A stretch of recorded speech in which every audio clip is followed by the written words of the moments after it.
Time na jud nga moadto mig Davao, so nag-andam namin ni Daddy diari, nagkuha namin sa mong helmet, kay iwas-iwas nilang pud mi sa dakop no, kay Davao baya stricto jud na sila dara. So nagbutang na lang pud mi og baklava namo guys, kay hastang abuga sa dalan nga amo ang agian. Labi na sa may Santa Cruz dapit kay ayo sila sa ilahang kalsada. Nagliso din tawon kog suot sa kong baklava guys. Bahalag nagkalisod ko sa baklava, guys. Karon pa na ako na-realize nga gwapa ko basta matara ang makita, di ba? As in, oy, gupahan ko sa kong sarili pag mata lang ang makita, di ba? Tanawa ra good. Diri na po na ako na-realize, guys, nga sexy di ay ko basta mata ra pud ang makita. Wa naman ni na oy. Di ko palabot, oy. Mugwapa ra ko basta mata ang makita. Masexy ra ko basta mata ang makita. Di jud ko palabot. Pero more daw to, wato na lang na kung kamatuoran guys, nga gwapa jud ko basta matarang makita. So, dapat magawas ko, nakabaklaba ko guys. Paki-remind niya ko guys ha, kung makitaan ko ninyo nga asa man imong baklaba jay. Pag baklaba jay kay gwapa ka basta makitaan ra imong mata. So fast forward talo, so padulong nami ani ni Daddy og Davao. So di ari, timing kayo nakabaklava jud ni guys kay hasang abuga kay nag motorcross diri Diri ani guys sa Kuan Kogon, kay araw man sa ilahang barangay. So after ana, dagat na dayon, matik na na guys. Basta after sa Kuan gani, Digos, Santa Cruz na dayon, dagat na jud na. Kisa may kadagaton dara. Oli na, ambak na ta. Chares! So, nag-stop sa mini daddy diari no sa 7-Eleven, abot asa ni Dapita. Basta 7-Eleven ni siya guys. Sa may Santa Cruz gihapon ni basta 7-Eleven lagi. Unya tanawa ra ng isaw murag kingko yang nawong. Nag-stop sa mino kay akong lubot in tawon og iyang hawak kay murag ka tanggalo na jay. And di jud mawala ang coke jay kay need ko sugar. I need sugar to be energized. Chares. Di ko palabot gwapo gihapon taas kayog ilong. Gingnan bitaw magpa ilong nako di pud musugot.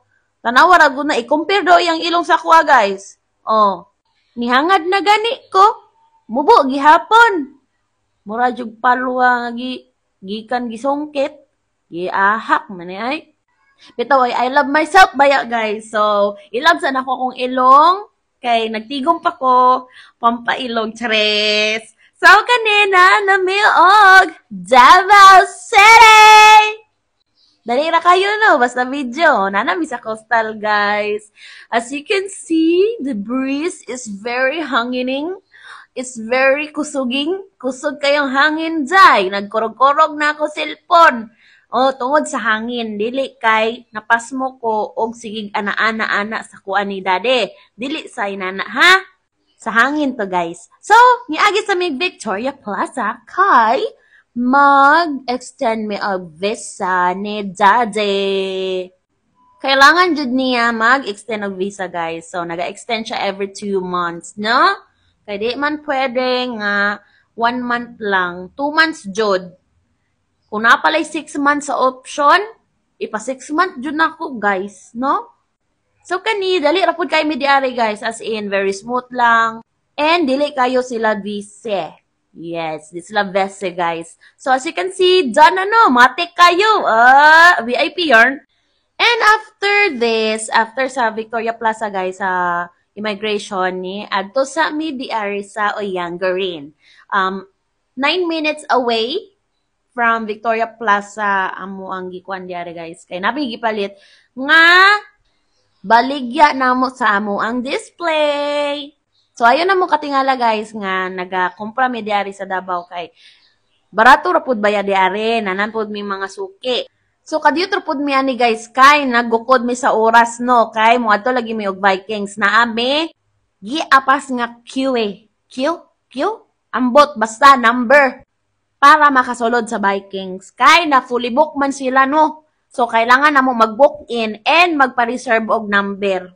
So, kani nga time, nahuman namin ni Daddy ani, nakakuha nami og unsa among gipalit. And then, nag-proceed na pud mi nga moadto sa Vikings kay basin taas na kayo ang pila jay di na may makakaon dito first time ba yan na mo makaadto ako na day nakaadto na day si daddy so malat siya